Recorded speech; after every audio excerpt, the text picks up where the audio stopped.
Yes, there are some things that we should understand in CBC.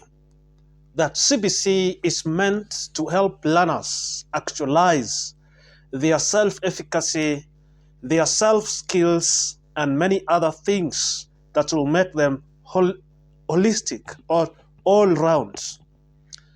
We need to produce holistic learners, and the only way is to just go by what CBC outlines. And it is good for facilitators to understand that the best way to ensure that learners get their best, the best way to ensure that learners are up to date when it comes to learning, is to ensure that we go by the standards outlined in CBC. For example, if a learner is given a certain problem to solve, what we should look at as facilitators is whether the learner is able to show the skill. When the learner is given a problem to solve, the expectation is not the answer. Rather, the expectation is whether the learner has a skill. It is the skill that we look at. We should look at that skill that is evident whenever the learner is given opportunity to solve a problem. Let's not look at the answers. Let's look at that skill. There are various methods of solving problems. Each learner could be using a different and a unique method or a unique way of doing things.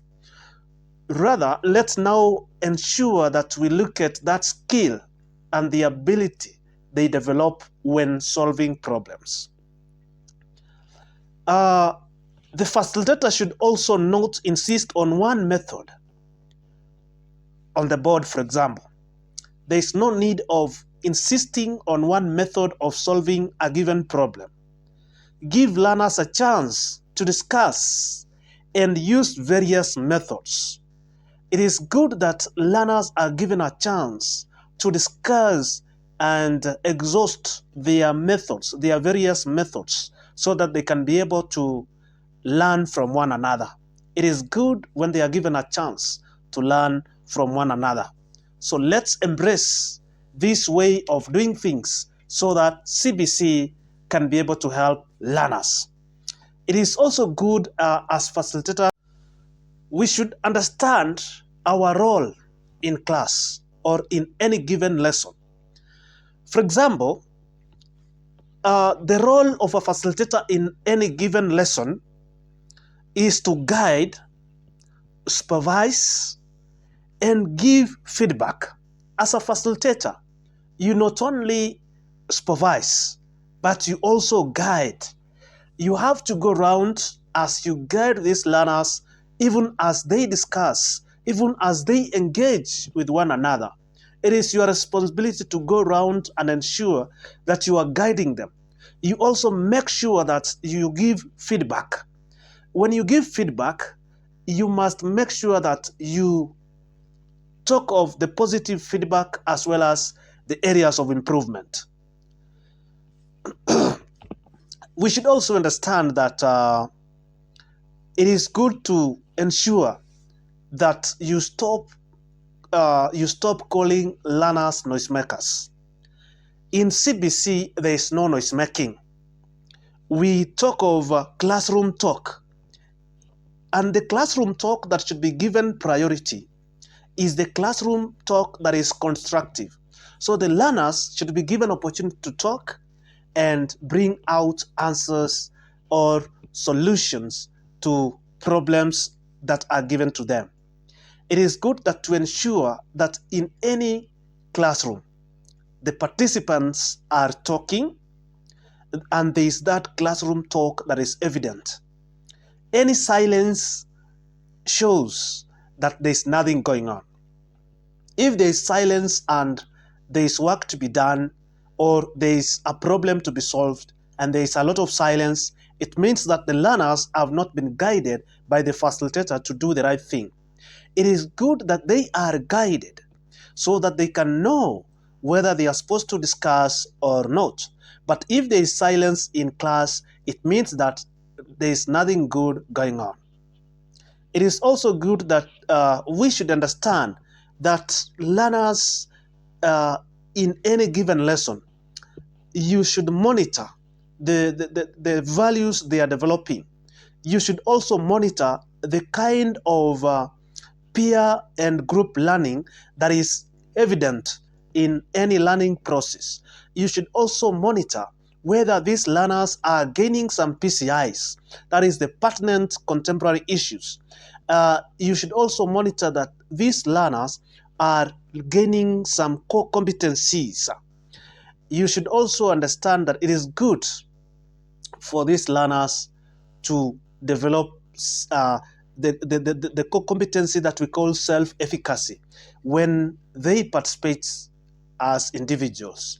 If a learner is given priority to discuss something as an individual, they will develop that core competency that we call self-efficacy. They will be able to realize their potential. They will be able to exhaust their potential and also understand themselves as the best. It is also good that we should note that in CBC, CBC as a curriculum is focused on demonstration of skills and competencies so that no one is considered a failure. In CBC, unlike 844, in CBC, there is no learner that is considered a failure. Every learner is given priority to exhaust their potential and show their skill in a given area. So there is no one that is considered a failure in CBC. That is the good thing about CBC. And CBC has got some pillars. The pillars of CBC include what we call values, theoretical approaches, guiding principles. Those are the pillars of CBC. And we must also understand that CBC has got an aim. There is an aim in CBC.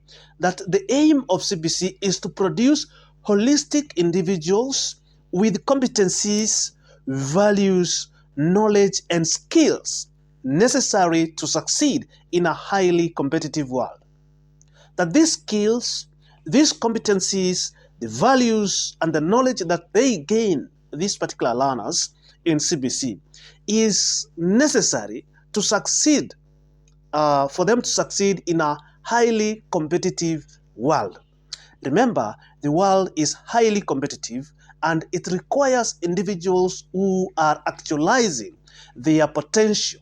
It requires individuals who are serious in terms of participation in learning and many other ways. So it is good for learners to be given priority when it comes to learning so that they can gain skills, values, competencies that will enable them to compete in this highly competitive world. The world is growing digitally, the world is growing in socially and many other ways, technologically among other ways, and it requires learners to also actualize their skills among values and competencies so that they can fit in this world. Thank you for your time. Remember to subscribe if you have not.